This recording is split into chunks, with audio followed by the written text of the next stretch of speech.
तेव्हा त्यांना ते नवरा बायको होते परिक्रमा करून गेले होते. हा तर त्यांना म्हणलं अहो तुम्ही लय थकले आता बसा. ते म्हणे आम्ही थकत नाही म्हणे, आम्ही एवढं 3700 किलोमीटर पायी चालून आलो म्हणे. म्हणलं कुठं? म्हणे नर्मदा परिक्रमाला गेलतो म्हणे. अरे बापरे म्हणलं तुम्ही एवढ्या वयामध्ये परिक्रमा केली? म्हणे हा. म्हणलं का हो काहीच त्रास नाही झाला का हो? काहीच नाही म्हणे.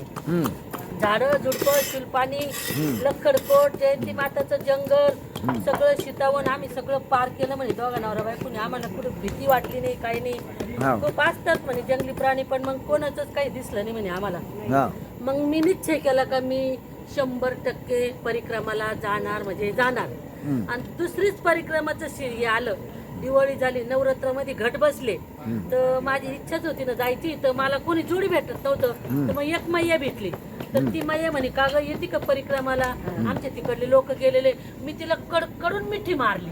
अरे बापरे म्हणलं मला 2-3 कोटीचं इष्टिक भेटलं म्हणलं आज जाणार म्हणलं. घट बसले 9व्या माळेला मी परिक्रमा उचलली आणि आलो तर 4 महिन्यामध्ये पूर्ण झाली. नाही तर नवस नाही काही नाही अशी माझ्या मनाने फक्त ऐकलं म्हणून मी परिक्रमाला आलो बस. नर्मदे कामं केली. मग त्यांना मी बोलले मला पण येऊ द्या. मग त्यांनी दुसरी परिक्रमाला निघाल्या त्या. मग त्यांच्या बरोबर मी पण आले. मग माझी इच्छा झाली की परिक्रमाला जावा.